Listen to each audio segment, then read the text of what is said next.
안녕하세요. 생생법률쇼 진행을 맡은 양지민입니다. 이 세상 이슈를 법률적 시점에서 다뤄보는 본격 톡 블록버스터 법률 이슈 토크 시작해 보겠습니다. 오늘은 장윤미 변호사님과 함께합니다. 안녕하세요. 네, 안녕하세요. 네, 요즘 날씨 너무 좋은데 날씨 너무 좋죠. 나들이 안 가세요? 제가 어제는 이제 나들이를 한번 가려고 했습니다. 네. 날씨가 좋아서요. 그런데 몸이 말을 듣지 않더라고요. 아, 예, 정말요? 그래서 굉장히 이 좋은 날도 며칠 안 남았을 텐데 꽃은 맞아요. 이미 많이 졌고요. 맞아요. 그리고 황사가 없는 날이 생각보다 손에 꼽을 없죠. 정도더라고요. 맞아요. 비가 온 바로 직후 정도만 좀 청량하고 며칠도 채 지나기 전에 다시 황사다, 맞아요. 미세먼지다 이러다 보니까 산책을 참 가야 되는데 운동도 이제 하고 등산도 가야 되는데 이게 마음처럼 쉽지 되지는 않죠. 않는 것 같습니다. 이번 주말 꼭 도전하시길 아, 바라겠습니다. 도전. 네. 네, 오늘 장윤미 변호사님과 함께 시작해 보겠습니다. 네, 지금 이 방송은 유튜브를 통해서도 실시간으로 함께 방송되고 있습니다. 많은 시청 부탁드리겠고요. 유튜브를 통한 소통의 창구도 열어두겠습니다. 방송 중 궁금하신 질문들 올려주시면 저희가 답도 해드리니까요. 많은 참여 부탁드립니다. 그럼 법률 이슈 토크에서 만나볼 주제 함께 보시죠.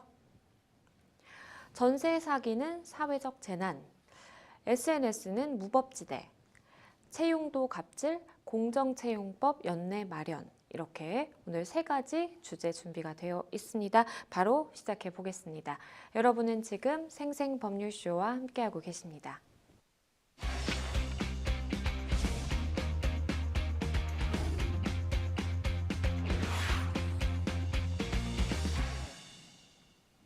네, 첫 번째 법률 이슈 토크로 바로 가보겠습니다. 저희가 준비한 주제는요, 전세 사기는 사회적 재난이라는 주제입니다. 인천에서 일어난 대규모 전세 사기 사건으로 인해서 벌써 3명의 희생자가 발생했는데요. 먼저 당시 사건이 좀 어떻게 일어났는지부터 짚어주시죠. 이게 굉장히 논란이 많이 됐죠. 네. 왜냐하면 3명의 임차인이 극단적인 선택을 했습니다. 30대 여성 같은 경우에는 투포환인가 이 육상 쪽으로 굉장히 좀 촉망받던 과거 선수였더라고요. 근데 이제 선수 생활은 비교적 짧으니까 네. 이제 직장인으로 생활을 하고 있었는데 전세 사기 피해자가 된 겁니다. 가족들한테도 알리지 않았다는 거예요. 미추홀구에서 이 여성의 임차 보증금 처음에는 내가 소액 임차인이고 우선 변제권 중에서도 최우선 변제를 받을 수 있다라고 그 금액을 맞춰보고 희망을 좀 갖고 있었대요. 그런데 이 부분도 사실 법률적으로 상당히 좀 복잡한 부분이 있거든요. 나중에 알고 봤더니 선순위 근저당이 설정됐을 그 시점의 기준에 따른 소액 임차인 최우선 변제권자 요건이어야 되는데 아니었던 거예요. 극단적인 선택을 했습니다. 그 며칠 전에는요. 인근에 살던 똑같은 임차인 피해자 20대 남성이 극단적 선택을 했는데 똑같은 가해자한테 속아 넘어간 거죠. 네. 그런데 엄마한테 그렇게 보냈다는 거잖아요. 어머니께 엄마 나 2만 원만 붙여줘라고 했다는 거죠. 그래서 엄마가 10만 원을 붙여줬는데 극단적 선택했습니다. 이 언론들이 그 해당 피해 남성분의 집에 갔더니 고지서들이 상당히 많이 있었어요. 굉장히 가슴이 아프죠. 그렇다면 이 미추홀구의 건축왕, 지금까지는 뭐 빌라왕이다 무슨 왕이다 했는데 이 60대 남성 같은 경우에는요. 빌라, 오피스텔 할 거 없이 굉장히 수백 채를 갖고 있었어요. 지금 재판에 넘겨졌습니다. 당연하죠. 너무 많은 피해자를 양산했으니까요. 네. 최종적으로 인정된 금액은 피해자로 480명이 넘고요. 또 금액도 380억이 넘는다라고 합니다. 그런데 지금 재판이 진행 중이에요. 1심. 네. 그런데 죄를 인정하냐 그랬더니 내가 부동산 실명제 위반해가지고 차명으로 보유하고 뭐 이랬던 건 인정하지만 나 사기칠 의도는 없었다. 이렇게 얘기하고 있다는 거예요. 그러면 형사 이 절차 안에서는 내가 죄를 저지른 게 없는데 내가 의도적으로 사기를 쳐서 돈을 가져간 바가 없고 그냥 통상적으로 임대차 계약을 체결했을 뿐인데 사후적으로 뭐 경제가 나빠지고 여러저런 상황이 생겨서 내가 이 돈을 못 돌려주게 됐는데 사기가 아니다. 그러면 최소한 형사 재판 과정에서는 변제하지 않겠다는 거죠. 그러게요. 그렇다면 지금 손 놓고 있는 게 맞을 것인가라는 생각이 들고요. 이렇게 수백 채를 갖고 있을 정도면 한 명이 하는 게 아닙니다. 그쵸. 지금 여러 명이 같이 가담한 것으로 보고 있고요. 그러니까 수사기관에서는 범죄단체 조직죄로까지 의유를 해서 가중처벌해야 된다. 이런 목소리가 나오고 있고 지금 특단의 대책이 필요하다는 목소리 상당히 많이 나옵니다. 그런데 이 최근 알려진 사실에 의하면요, 주범인 이른바 건축왕의 이 30대 딸도 바지 임대인으로 범행에 네. 가담한 사실이 확인이 됐어요. 이미 입건이 됐습니다. 딸은 구속되진 않고 이제 음. 불구속 상태로 입건이 됐는데 이 뉴스를 보면 이 딸한테도 항의를 많이 해요. 이 딸 네. 가담한 거를 알고 있었거든요. 왜? 공인중개사로 이 인근 지역에서 활동을 했다는 겁니다. 지금 받고 있는 혐의는 공인중개사법 위반이 하나가 있고요. 부동산 실명제 위반입니다. 왜냐하면 사실은 자기 아버지 명의의 소유의 빌라, 오피스텔을 자기 것이라고 명의를 빌려줬거든요. 그리고 당연하게도 사기에 가담했다는 혐의를 같이 받고 있는데 네. 다 부인을 하고 있는 거예요. 그리고 뉴스에 나온 걸 보면 사실 내가 무슨 책임을 져야 되냐라고 오히려 되게 역반하장인 모습을 막 보이기도 했습니다. 네. 근데 이런 유사한 뭐 강서구 사례도 있었고요. 그렇죠. 이번에 미추홀구도 있고 계속해서 여러 전국 각지에서 문제가 생기고 있는데 이 피해자들이 거의 대부분이 빌라나 오피스텔에 모여 있어요. 그리고 20대, 30대, 그러니까 부동산 거래를 많이 해보지 그렇죠. 않은 연령층인데 이게 그런 문제가 있습니다. 아파트는요, 시세가 실제로 얼마에 언제 거래가 됐는지를 사이트에 들어가면 비교적 용이하게 다 확인을 할 수가 있어요. 빌라나 오피스텔은 그렇지가 않습니다. 이 공시하는 시스템이 아파트와 견주어서는 현재 떨어지는 부분이 있고요. 그러니까 이 사기치는 일당들이 전형적으로 보여주는 수법이 공인중개사가 가담하고요. 감정평가사가 끼는 경우도 있습니다. 왜냐하면 시세 조회가 제대로 안 되니까요. 실제로는 한 2억 정도의 빌라인데 감정평가사를 끼고서는 아 이거 불리는 한 5, 6억 되는 집입니다. 라고 하면 이 인근에서 전세를 구하고 있는 사람들이 아 그래요? 그러면 선순위 근저당권자가 있더라도 아 이게 한 5, 6억 원 되는 돈이면은 근저당이 2, 그렇죠. 3억이 있어도 아 내 보증금은 건지겠구나. 안전하다. 이런 생각을 하는데 실제로 그러지 않은 거예요. 이번에 미추홀구 사건도요. 대부분 이 극단적인 선택을 하신 분들 그리고 피해자분들이 왜 피해 회복이 안 되냐면 선순위 근저당. 그러니까 본인들이 임대차 계약을 체결하기 이전에 근저당을 설정해 놓고 이 집주인에게 돈을 빌려줬던 금융기관 여러 군데가 있었던 겁니다. 그러면 이건 담보 물건이기 때문에요. 굉장히 강력하게 보호를 받아요. 근저당, 선순위 근저당권자는요. 그럼에도 불구하고 임차인이 보호받기 위해서는 근저당이 설정된 시점에 그 관련 규정에 따라서 아주 소액의 보증금으로 계약을 체결했어야 되고요. 이게 서울, 수도권 그리고 더 인근 지방에 따라서 다 책정하는 게 다릅니다. 네. 그리고 거기서도 전체 보증금을 다 최우선 변제로 받는 게 아니라 일부를 받는 그런 개념이에요. 그렇기 때문에 이런 걸 계약 체결할 때는 사실 상황도 많이 알아보지 못하고 이런 상황에서 계약을 체결하다 보니까 피해 회복이 되지 않고 있는 이런 안타까운 상황이 발생하는 것 같습니다. 지금 우리가 이제 건축왕 사건, 인천에서 발생한 전세 사기 사건 이야기를 하고 있는데 그 건축왕에게 적용된 혐의를 네. 좀 짚어주시죠. 일단 지금 말씀드린 인천 미추홀구의 건축왕에게는 부동산 실명제법 위반 그리고 사기 혐의가 주된 주축이고요. 최근에 좀 의미 있게 짚어볼 만한 1심 판결이 다른 전세 사기 이 사범에게 밝혀진 게 있습니다. 이 사람 같은 경우에는요, 40대 남성인데 130억 원대의 전세 사기를 일으킨 거예요. 1심 판결이 나왔고 거기서 징역 15년이 선고가 됐습니다. 물론 피해자분들한테는 15년 살고 나오면 내 돈은 어떻게 할 거냐 생각할 수 그러게요. 있지만 비교적 법원 입장에선 중형을 선고한 건 맞아요. 오히려 이 40대 피고인 같은 경우에는 항소를 했다라고 하는데 이게 수원지방법원에서 수원고등법원으로 지금 넘어가서 계류 중인 상황인데요. 수법이 어땠냐면요. 자기 돈을 들이지 않았다는 겁니다. 일단 갭 투자라고 해서 거의 이 빌라 같은 거는 막 2억 5천이 매매가면 한 2억 4천, 3천 전세금으로 받는 거예요. 그렇죠. 예, 그러면 그걸로 이 집을 대출을 받아서 샀으면 보증금 받은 걸로 갚아야 되잖아요. 그렇죠. 계약서에는 갚겠다고까지 썼다는 겁니다. 왜냐하면 임차인들 불안하니까요. 네. 선순위로 거의 매매가에 막 상응하는 그런 뭐 근저당이 설정돼 있으면 이거 꺼주세요. 이거 빨리 갚아주세요라고 계약서에까지 썼는데 갚지 않았다는 거예요. 갚지 않고 이거를 워낙에 많은 이 부동산 임대 사업을 하다 보니까 사무실 운영비, 경비, 생활비 등으로 다 날렸다는 겁니다. 그러고서는요, 이 부분이 담보신탁으로 넘어가게 됐어요. 그런데 사람들한테 뭐라고 하냐, 이게 등기부등본을 떼봐서 확인이 되면 아, 이거 오히려 부동산 신탁회사에서 관리하는 거라 훨씬 안전하다라고 하면서 안심을 시켰는데 아, 그래? 이 개인보다는 그럼 뭐 신탁회사라고 해서 법인 형태로 관리를 하면 더 안전한 게 맞나? 내 보증금은 건질 수가 있나? 다 거짓말이었던 겁니다. 네. 실제로 신탁회사 이거 제대로 변제가 안 이루어지고 해가지고 넘어갔던 건데 사람들을 속였던 부분이 있고요.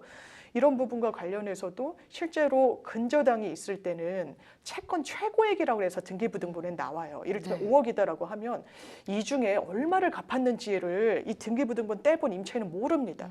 아니 지금 1억을 갚았는지 아니면 5억을 다 갚았는데 이 등기부등본 상에만 지금 남아있는 건지. 그러니까 이런 허점을 악용해서 지금 거의 다 갚았어요. 이 근저당 남아있는 돈 거의 남아있지 않으니까 좀 안심하셔도 됩니다 했는데 이런 부분이 다 거짓말이었고 1심에서는 15년형을 받은 그런 사례가 최근에 있었습니다. 앞서서도 언급을 드렸지만 이번 전세 사기 사건과 관련해서 사실 벌써 3명이나 안타까운 죽음을 맞이하게 됐어요. 네, 일단 이게 왜 그러냐면 피해자가 아까도 사망한 분들 20대, 30대였어요.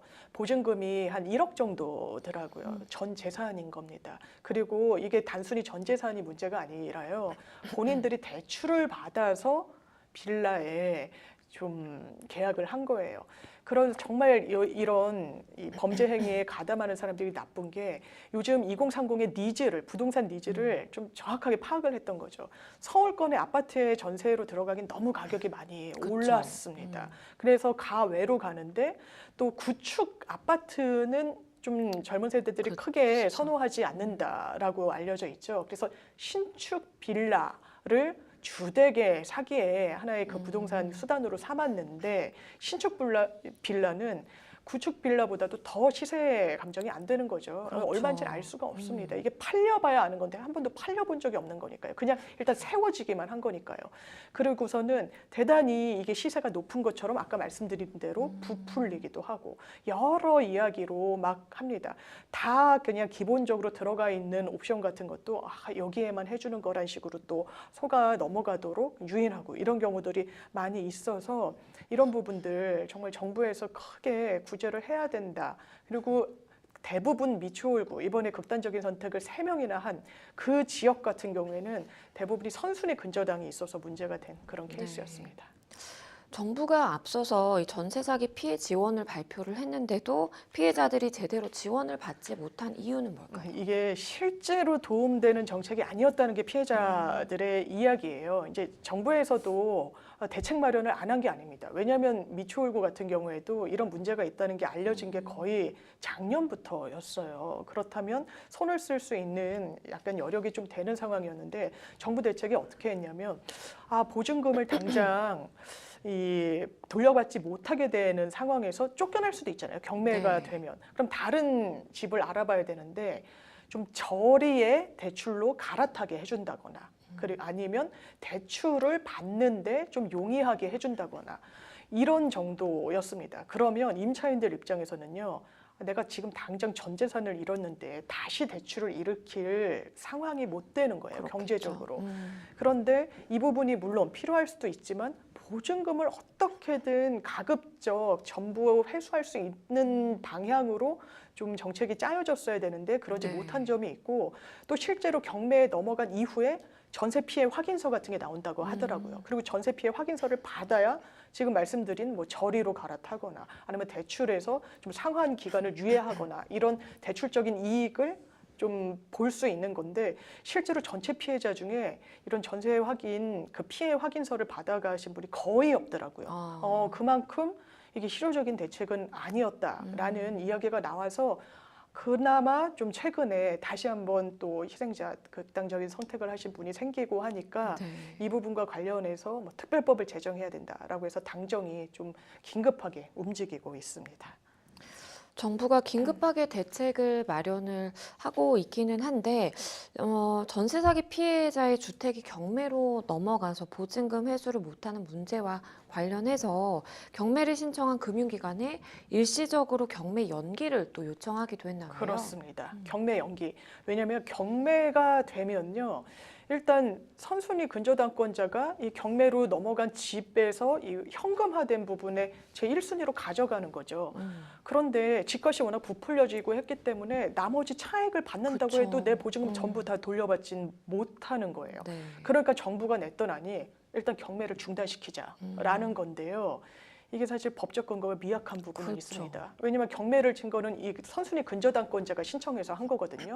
근데 경매 실무에서 보면은 경매 기일을 아예 연기해 주는 건 채권자가 신청했을 때. 왜냐하면 채무자는 당연히 연기를 하고 싶어 할 거 아니에요. 그러니까 네. 받아주질 않습니다, 법원이. 근데 채권자가 뭔가 사정이 있으니까 좀 연기하려고 하나 보다라고 해서 그 이유를 소명하면 연기는 해주는데 이걸 무한정 연기해주진 않아요.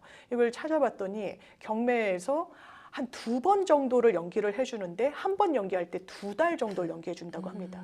그럼 4개월 정도의 시간이 남는 거예요. 그럼 4개월 정도의 시간이 남았을 때 그 안에 획기적인 변동이 있을 수 있느냐? 그렇지 않아 보이는 거죠. 않죠. 왜냐하면 이게 채권자 입장에서는요. 지금 보면 정부가 경매 좀 중단해 주세요. 이걸 좀 유예해 주세요라고 해도 계속 부실 채권을 은행은 떠안고 있는 거예요. 네, 이게 부담이 그쵸. 되는 겁니다. 그리고 부실 채권을 캠코 한국자산관리공사로 팔아넘기는 이런 금융기관들도 있죠. 근데 지금 미추홀구 같은 경우에는 전체 이 피해 중에 캠코가 갖고 있는 채권자가 캠코로 돼 있는 곳도 있어요. 이거는 국가의 공공기관이니까 국가가 원하는 대로 정부의 시책대로 어쨌든 경매를 연기할 수 있겠지만 일반 금융기관은 그걸 무한으로 연기하기가 상당히 좀 어려운 점이 있는 게 사실이고요. 그럼 임차인 입장에서는 경매가 유예되면 좋기만 한가? 꼭 그렇지도 않은 겁니다. 지금 부동산 가격이 올라가진 않아요. 점점 그쵸. 좀 하락하는 추세에 있는 상황이라 2개월이든 4개월이든 어쨌든 연장을 했는데 그때 경매에 붙으면 더 낮은 가격으로 입찰될 수도 있는 거예요. 그럼 내가 내 앞으로 떨어지는 돈 자체가 더 지금 경매하는 것보다 나중에 경매하는 게 더 떨어질 수도 있다 보니까 굉장히 좀 유동적인 상황이라서 이게 근본적인 해결책은 될 수 없다라는 좀 지적도 많이 나오는 것 같습니다. 이런 가운데요. 국민의힘과 정부가 전세 사기 피해자 지원을 위한 특별법 네. 제정을 추진하기로 했다는데 이건 좀 어떨까요? 이게 특별법에 대해서 사실 원희룡 국토부 장관이 국회에 나와서 상당히 좀 부정적으로, 왜냐하면 심상정 안이 있고 민주당 안이 있었거든요. 어떻게 하는 거냐면 이 SH공사 같은 데서 지금도 일반 주택 분양되지 않는 것들을 매입을 합니다. 그냥 두면은 이게 다 완전히 사회적 비용이잖아요. 그래서 매입을 해서 이걸 공공임대주택화하는 거예요. 거기에 들어가는 돈이 1년에 한 3조, 4조 정도인데 네. 그만큼 예산이 책정돼 있다는 거예요. 그러니까 이 비용으로 오히려 이 미추홀구에서 문제가 된 이 빌라, 오피스텔을 정부가 매입하자. 그런 특별법이 나왔었거든요. 근데 네. 정부에서는 그러면 이 예산을 어떻게 할 거냐? 이거 국민의 세금이 들어가는데 어떻게 할 거냐라고 해서 이 당정의 협의 하나는 일단은 그렇습니다. 임차인이 제일 걱정하는 건 당장 쫓겨나는 거예요. 그러면 맞아요. 보증금을 못 찾은 상태에서 어느 집을 얻을 수 있겠어요.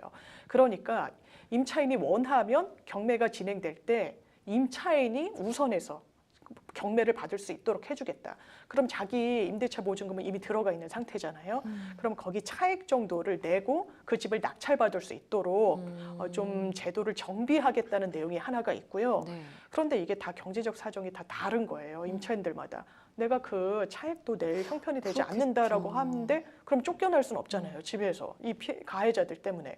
그러면 일단 공공임대주택화해서 이 부분은 일단 살도록 해주겠다. 네. 그리고 나중에 이제 그 보증금을 돌려줘서 이 기간을 좀 유예해서 최소한 주거 안정은 보장되도록 해주겠다는 게 이 정부와 여당에서 논의한 안에 담겨 있는 그런 상황입니다. 한편 이 최근 전세 사기 피해자의 손을 들어준 법원 판결이 나오기도 했다는데요. 어떤 네. 내용일까요? 이게 금융기관이 대출을 해주잖아요. 그런데 요즘 뭐 대출, 전세 대출이다, 무슨 대출이다 받으시는 분들이 워낙 많아요. 관련해서 서류 낼 것도 많고 걱정받는 것도 많은데 오히려 금융기관이 이런 서류 같은 것, 이 대출을 받는 사람의 어떤 재정 상황을 제대로 체크하지 않아서 명의를 훔친 사람한테 대출을 일으킨 거예요. 그럼 갚는 거는 명의를 도용당한 사람이 내야 되잖아요. 그렇죠. 그럼 법원이 아니 이 부분은 금융기관을 억지로 이렇게 속인 사람이 있는데 금융기관한테 책임을 물릴 수 있을 것인가? 아니면 아니 금융기관이 명의 도용 여부 같은 건 더 엄격하게 봐야 되는 거 아닌가라는 쟁점이 됐던 사안에서 이 피해를 본 개인의 손을, 그러니까 금융기관의 손을 들어주지 않았던 케이스가 있어서요. 네. 보통 뭐 자가로 매입할 때도 그렇고 이 전세를 살 때도 본인 돈을 온전히 내고 사는 경우는 많지 않습니다. 현금을 막 수억 원씩 갖고 있는 사람은 드물다 보니까 거의 다 전세를 하거나 뭘 하든 대출을 받게 되는데 거기에 선례 판례가 될 수 있는 판결이 좀 하나가 나와서 금융기관의 책임을 조금 더 가중해서 부과하도록 한 그런 법원 판결이 최근에 있었습니다. 앞서서도 언급을 해주셨지만 뭐 전세왕, 뭐 건축왕, 빌라왕 뭐 굉장히 많습니다. 인천뿐만 아니라 전국적으로 전세 사기가 일파만파 퍼진 상황으로 봐야 될까요? 그렇습니다. 일단은 제일 문제가 불거졌던 게 신축 빌라들이 좀 많이 밀집해 있던 서울에서는 강서구가 있었고요. 그렇죠. 거기서는 심지어 5,910건으로 이 피해 사례가 제일 많이 집계가 되고 있고 이 강서구가 이 빌라 피해에 여러 피해자들이 속출하다 보니까 지금 전세 거래가 뚝 끊겼다고 최근에 또 보도가 나오기도 했습니다. 그리고 이 수도권 인근인 인천 미추홀구 지금도 계속 진행형인 상황인 거죠. 정부 대책이 나오고 있지만 피해자들이 발을 동동 구르는데 최근에는 이 지역에서 엄청나게 신고가 들어오고 있다는 거예요. 바로 동탄이었습니다. 동탄 신도시죠. 또 서울과 굉장히 근거리에 있고 신축. 그래서 정말 젊은 세대들이 선호하던 지역이었는데 갑자기 집주인이 잠적을 했다는 거예요. 그래서 몇십 건이 갑자기 신고가 들어오고 했는데 국토교통부에서 또 조사를 했다라고 합니다. 봤더니 미추홀구와 달리 그나마 좀 다행인 거는 여기에서 피해자라고 신고하신 분들 같은 경우에는 지금 살고 있는 집에 미리 먼저 끼어 있는 근저당은 없는 거예요. 그러면 경매에 넘어가면은 자기보다 먼저 권리 행사를 할 채권자가 없다 보니까 물론 임대차 보증금을 100% 다 받는다는 보장이 없긴 하지만 한 푼도 못 받을 위험은 없는 거죠. 왜냐하면 경매가 유찰돼서 좀 떨어지더라도 그 돈에 대해서는 본인이 이제 보전을 받으면 되니까. 그래서 동탄에서도 최근에 문제가 있었고요.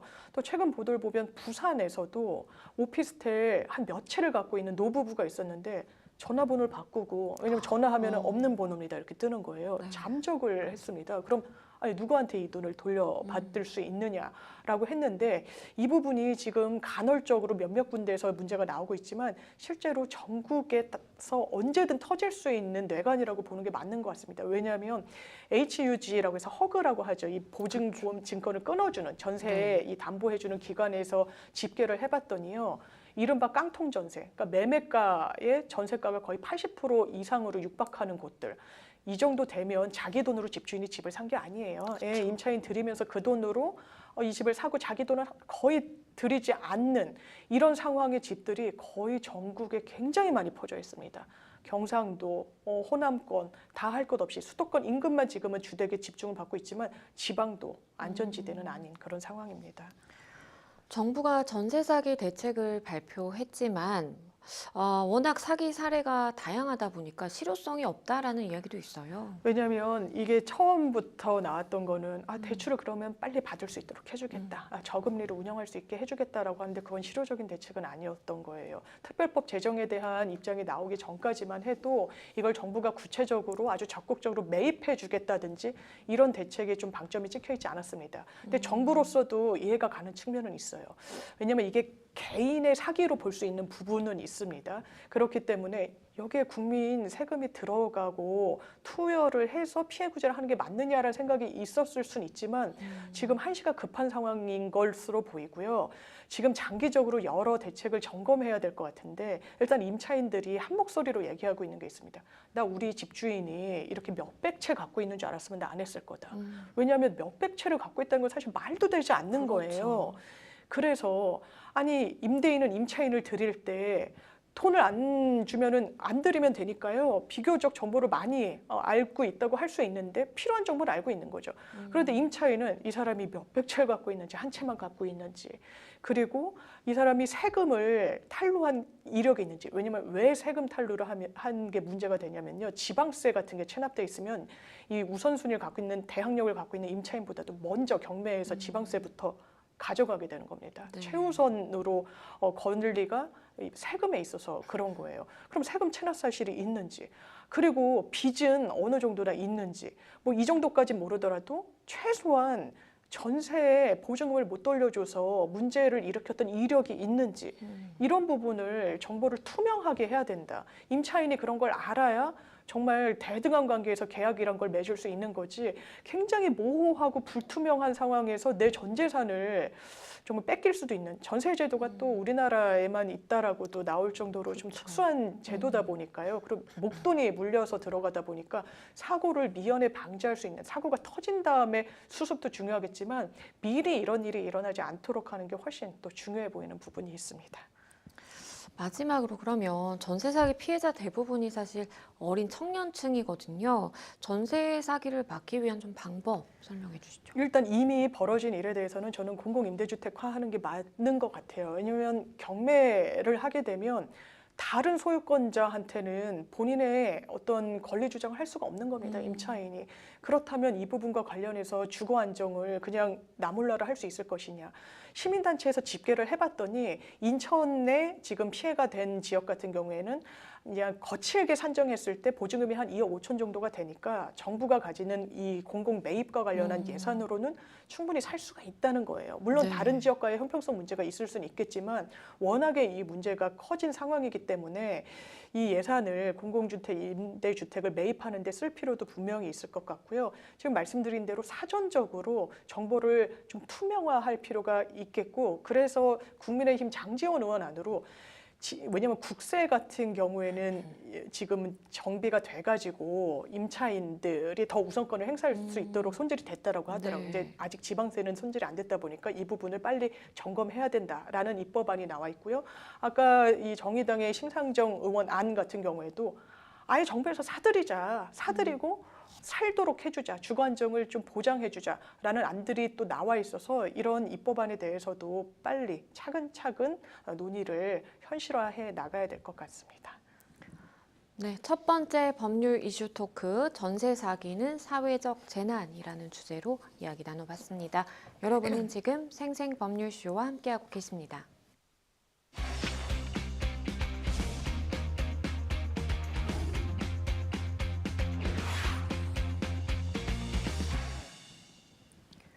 네, 법률 이슈 토크 두 번째 주제로 넘어가 보겠습니다.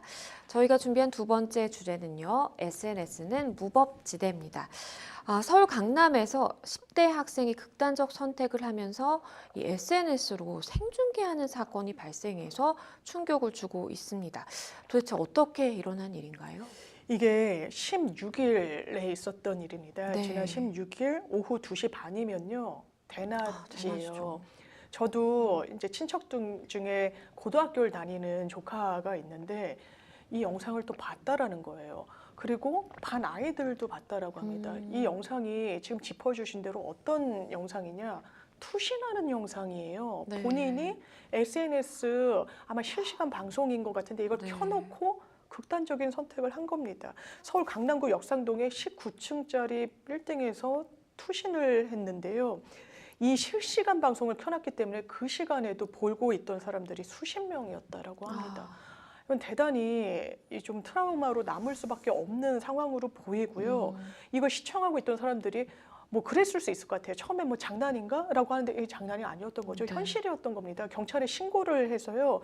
경찰과 소방당국이 급하게 그 현장으로 나갔지만 이미 이 10대는 숨진 이후였고요. 일단 뭐 타살의 혐의는 보이지 않기 때문에 극단적인 선택을 했을 가능성을 열어두고 뭐 수사를 하고 있습니다. 그런데 이번 사건과 관련해서 경찰이 인터넷 커뮤니티를 둘러싸고 제기된 의혹과 또 사건의 연관성을 서로 들여다보고 있다고 하더라고요. 예, 왜 그러냐면요. 이 10대 소녀가 이용했던 했던 것으로 지금 알려진 인터넷 커뮤니티의 한 사이트가 있어요. 네. 그 해당 커뮤니티를 보면요, 본인들의 관심사에 따라서 여러 하위 방들이 있습니다. 네. 뭐 차를 좋아하면 차, 뭐 정치를 음. 좋아하면 정치, 아니면 무슨 야구 같은 걸 좋아하면 야구. 그런데 거기에 우울증을 같이 좀 토로하고 고민을 상담하는 그 방이 있었다고 하는데, 네. 이 10대 소녀가 투신한 이후에 이 해당 커뮤니티를 중심으로 대단히 많은 의혹 제기들이 있었다고 하는데, 그게 조금 구체성을 띠고 있는 것 네. 같아요. 내용을 보면 이 우울증 커뮤니티에서 만난 사람들이 그냥 온라인상에서만 같이 뭐 대화를 나누거나 한 게 아니라 실제로 신대방 팸이라고 해서, 팸이란 용어를 이제 가출 청소년들이 자기들이 유사 가족처럼 해서 모여 사는 곳들을 팸이라고 하는데, 신대방의 한 다세대 주택에서 이 사람들이 실제로 공동으로 거주를 하고 있다. 그리고 이 거주하는 사람들과 10대 투신한 소녀 사이에 연결고리가 있다라는 이야기들이 상당히 널리 퍼졌습니다. 네. 그래서 이 부분과 관련해서 이 경찰도 내사에 착수했다라고 해요. 아, 뭔가 이거 들여다볼 수 있는 여지가 있나? 왜 그러냐면요, 실제로 이 여학생이 투신하기 전에 한 남성을 만났다고 지금 수사 결과 좀 드러나고 있습니다. 근데 이 남성 같은 경우에는 어떤 경위로 만났냐? 같이 투신하기로 했다라는 거예요. 그런데 아, 나는 뭐 끝까지 하진 않겠다라고 해서 돌아갔다라고 해서, 또 이 남성과 이 해당 커뮤니티 사이트 사이에 어떤 연결성, 이런 부분이 전부 수사선상에 올라 있는 상황입니다.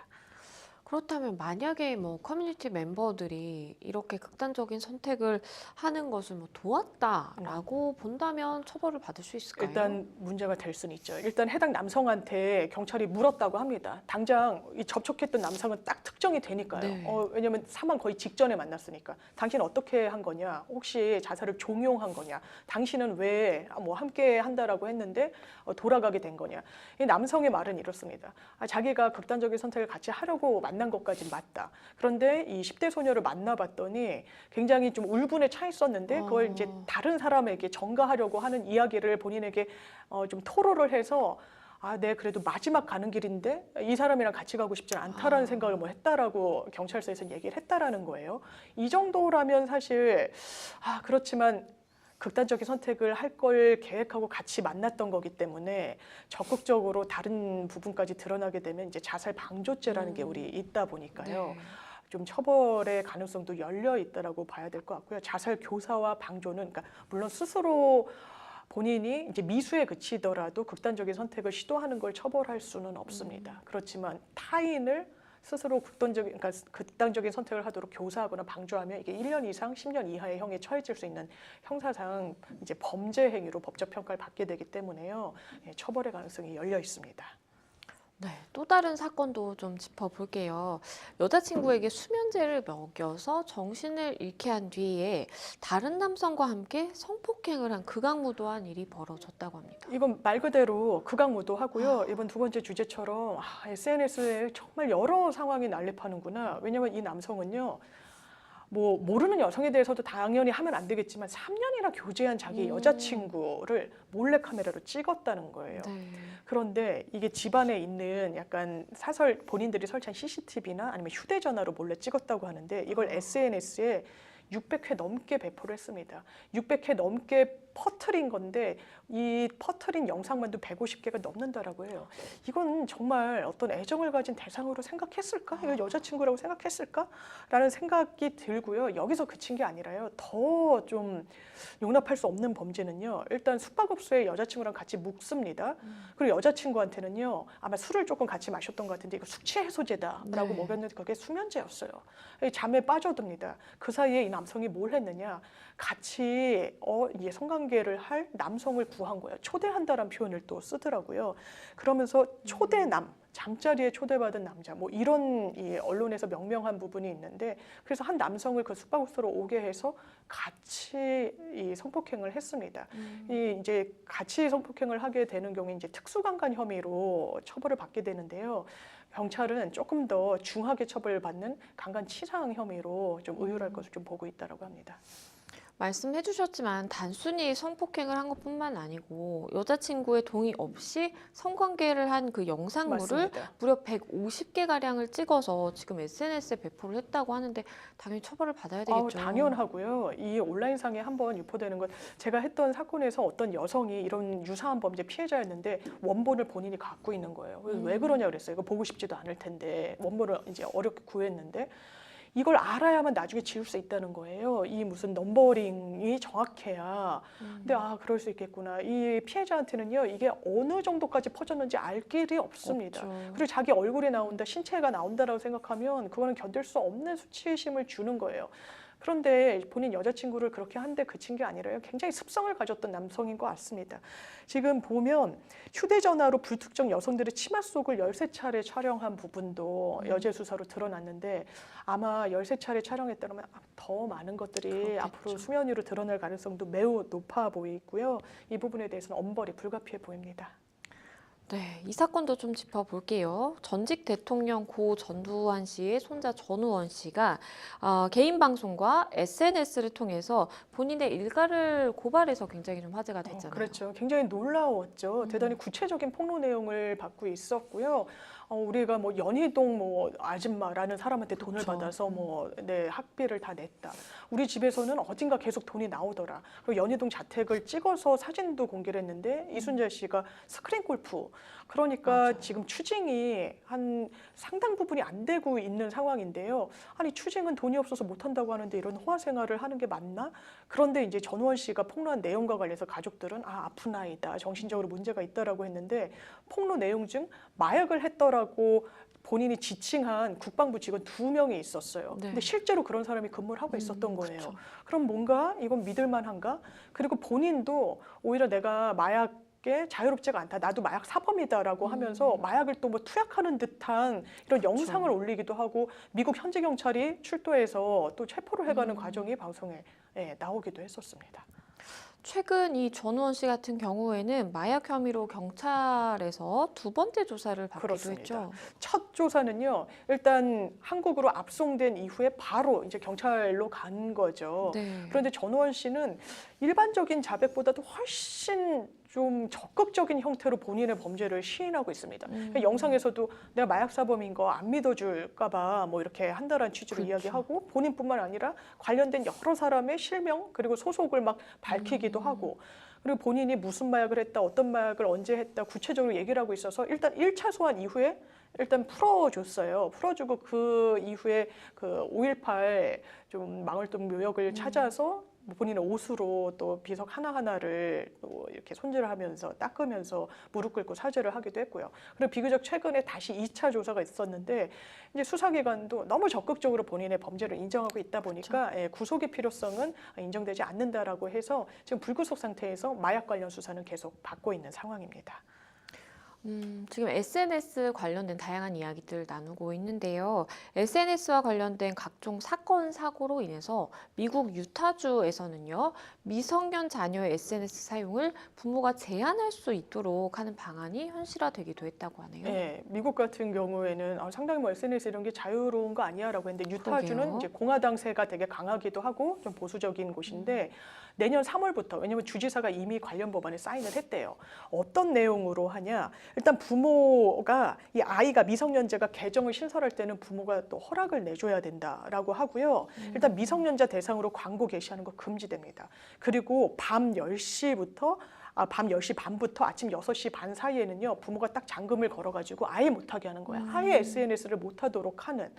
그러면 아이에게도 선택권이 있지 않느냐라고 하지만 SNS 폐해가 워낙 또 많다 보니까 꼭 유타주뿐만 아니라 뭐 오하이오, 미네소타, 코네티컷, 아칸소 등 4개 주에서도 우리도 하자 이렇게 논의가 이어지고 있다라고 하는 그런 상황입니다.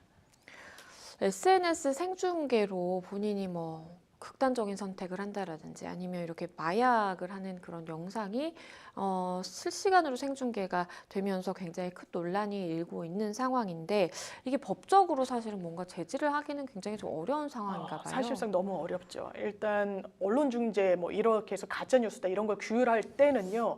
유튜브는 또 빠져 있어서 법이 바뀌어야 되는 상황이고요. 지금처럼 뭐 실시간으로 극단적인 선택을 하는 게 나온다든지, 그런데 이거는 사전에 이런 영상이 올라갈 수 있을 것인지 자체를 막을 수는 그렇죠. 없잖아요. 뭐 방송 같은 것도 사전 검열은 이제 헌법상 허용되고 있지는 않습니다. 그래서 사후적으로 규제하는 건 지금도 방송통신심의위원회 산하에 이런 좀 뭐 음란성을 띠떨지 지나친 반사회성을 띤 영상물에 대해서는 계속 삭제 요청을 하는 거예요. 근데 24시간 모니터 시스템을 가동해도 지우는데 쉽지 한계가 않죠. 있다라는 거죠. 그리고 이건 사후적인 대책이 좀 불가한 부분도 있고요. 다 지워지지도 않고. 그리고 이게 각 플랫폼 회사들이 워낙 글로벌 기업들이다 보니까 네. 한국의 사법 시스템이 제대로 또 미치지도 않습니다.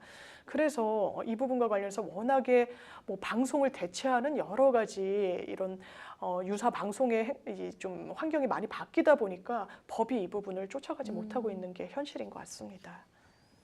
네, 두 번째 법률 이슈 토크, SNS는 무법지대라는 주제로 이야기 나눠봤습니다. 저희는 다음 주제로 넘어가 보겠습니다. 저희가 준비한 법률 이슈 토크 세 번째 주제는요. 채용도 갑질, 공정채용법 연내 마련이라는 주제입니다. 이스타항공 채용 부정 혐의로 검찰 수사를 받아온 이스타항공 창업주 이상직 전 의원이 재판에 넘겨졌는데요. 자세한 내용을 좀 살펴주시죠. 예, 이 사건은 많은 공분을 사기도 했고 당시에는 현직 의원 신분이었는데 구속 기소가 됐죠. 좀 빠져나가기 어려울 정도로 여러 부정 청탁을 받고 채용 비리를 일으켰다는 부분이 확인이 됐습니다. 네. 무려 147명 규모예요. 그러니까 이스타항공을 본인이 운영을 하면서 여러 청탁을 받은 겁니다. 그리고 청년 실업 문제가 지금도 엄청나게 심하잖아요. 그러다 보니까 아는 지인들 통해 가지고 지원자 147명을 채용하도록 했어요. 네. 근데 압박을 넣었고 그중에 76명은 실제로 채용이 됐습니다. 그러면 아니 내가 운영하고 사기업인데 이런 거 해도 되지 않아? 라고 할 수 있죠. 아무리 운영자여도요. 법인의 공정한 채용 질서를 지킬 의무가 있는 겁니다. 그리고 법인과 이 운영자인 이상직 전 의원은 분리가 되죠. 그러니까 받고 있는 혐의는 업무방해인 거예요.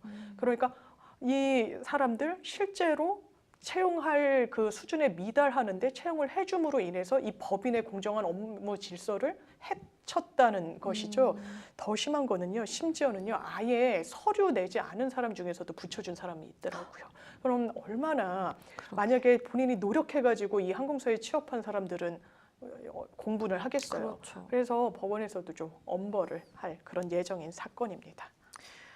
채용 비리 관련해서도 이제 말씀을 해주셨는데 이상직 전 의원 항공기 이착륙 관련 편의를 받는 대가로 이 국토교통부 공무원 자녀도 합격시킨 사실이 추가로 드러나기도 했네요. 이건 정말 좀 나쁜 거죠. 국토교통부의 공무원들이 각각의 이제 영역에 있는데요. 부정청탁을 해준 이 직원의 부모가 하고 있던 그 당시에 국토교통부에서 하던 일이 뭐냐면요. 항공사에 아주 이해관계가 밀접한 일을 하고 있었어요. 항공사 같은 경우에는요. 이 활주로에 이착륙을 할 때 이 승인 순서를 어떻게 하는지, 시간대를 언제 이용할 수 있도록 하는지, 항공기 활주로 접근 방향 등이 상당히 이해관계에 밀접하게 맞물려 있는 상황인데요. 이 업무를 보는 국토교통부의 해당 담당 직원의 자식을 이스타항공에 넣어준 거예요.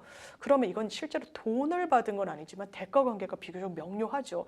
이거는 이런 편의를 보려고 자식을 대신 채용해줬구나. 뇌물죄로 해당 공무원 기소됐고요. 당연하게도 이상직 전 의원도 해당 혐의로 재판에 넘겨진 상황입니다. 검찰이요. 또 이 전 의원과 박석호 타이 이스타젯 대표가 이 수백억 원대 배임을 공모했다라고 또 결론을 내렸더라고요. 그렇습니다. 이 법인이 분리돼 있으면요. 각각의 법인의 이해를 가장 잘 관철시켜야 되는 거예요. 그런데 이상직 전 의원은 어떻게 했냐면요. 타이 이스타젯 항공 이런 사니까 이것도 약간 타이 현지에서 운영되는 이스타 항공에 가진 계열사 이런 느낌이 있잖아요. 근데 아무리 그렇다라고 하더라도요. 이 법인의 이익을 위해서 지금 이스타항공 한국법인에 해를 미쳐서는 안 되는 겁니다. 네. 그런데 타이 이스타젯 항공기 리스 비용이 한 369억 원 정도가 있었는데요. 이거를 담보해 준 거예요. 그럼 회사의 이 이스타항공은 해가 되는 거죠. 굳이 그렇죠. 안 해도 되는 왜 담보를 해주고 뭐 지급 보증을 약속해주고 이러냐 이런 부분과 관련해서도 추가적으로 좀 문제가 불거졌고요. 또 본인들의 배임 혐의가 드러날 것 같으니까 이런 부실 채권 같은 걸 막 떠넘긴 그 혐의도 드러나게 돼서 이 부분과 관련한 추가 기소가 이루어지기도 했고 그러니까 채용 비리에 좀 머무르지 않고 여러 여죄가 드러나게 된 그런 상황입니다. 네, 또 다른 사건도 좀 짚어보겠습니다. 동료 여직원을 성희롱하거나 2차 가해를 한 교직원이 파면 처분을 받았는데요. 이것이 정당하다라는 대법원 판결이 나왔네요. 예. 이 사람 같은 경우에는요, 무슨 교육부 산하 기관에서 이야기를 이제 몸을 담았던 사람인데 강의 같은 걸 좀 했나 봐요. 근데 네. 내용이 대단히 부적절합니다. 음. 무슨 얘기를 하냐면요. 내가 한 유부녀를 만나서 성관계를 한 8차례 한 적이 있다. 이거는 정말 말도 안 되는 네, 거잖아요. 교육 그렇죠. 내용도 아니고.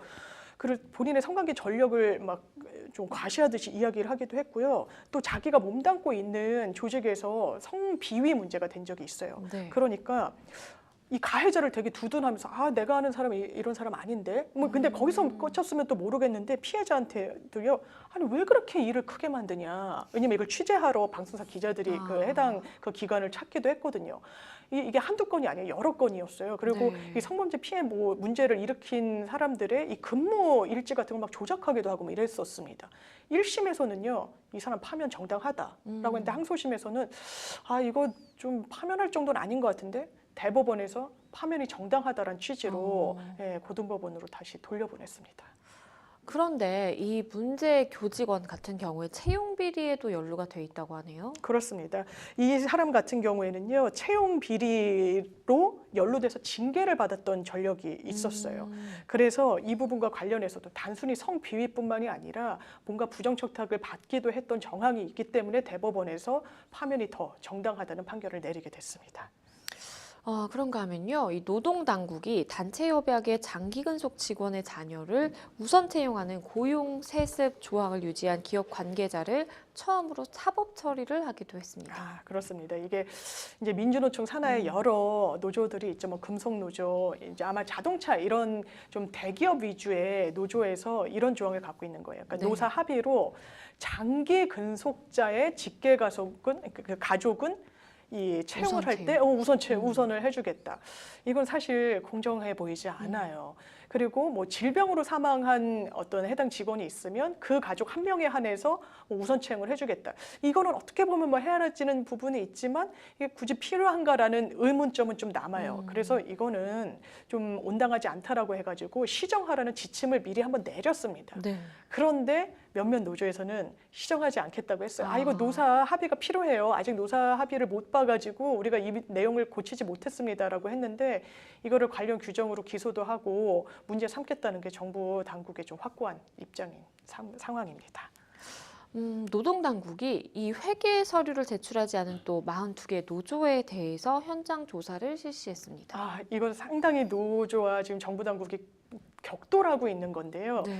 사실 정부가 이 지원금을 주면 이걸 들여다볼 필요는 있죠. 근데 네. 노조원들이 낸 돈으로, 그러니까 민주노총 같은 경우에는 정부로부터 지급받는 직접적인 지원 금액은 이 임차 보증금의 일부 이렇다고 하더라고요. 이제 한국노총은 정부 산하 기관에 이제 교육을 하고 이런 부분으로 비용을 받는 부분은 있긴 한데 이게 노조 운영비 자체는 아니거든요.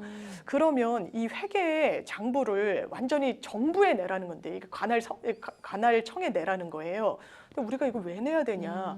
왜냐면 이제 대법원도요 노조원한테는 이 부분을 열람하도록 관련 규정이 있어요. 근데 네. 복사까지 해가는 건 그럴 필요가 또 없다라는 판결이 나온 적도 있어서 네. 노조에서는 법적 근거가 상당히 부족하다. 그리고 정부 지원금이 있는 상황도 아닌데 왜 그러냐?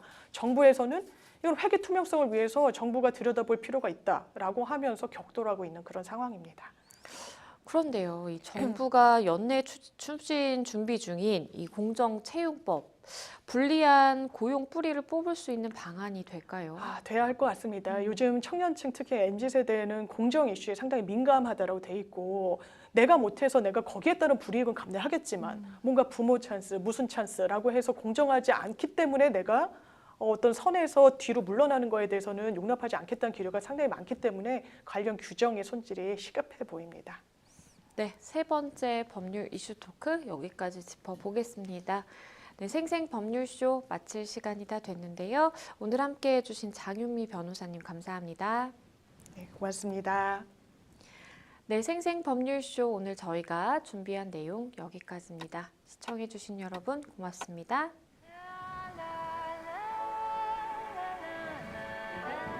그런 날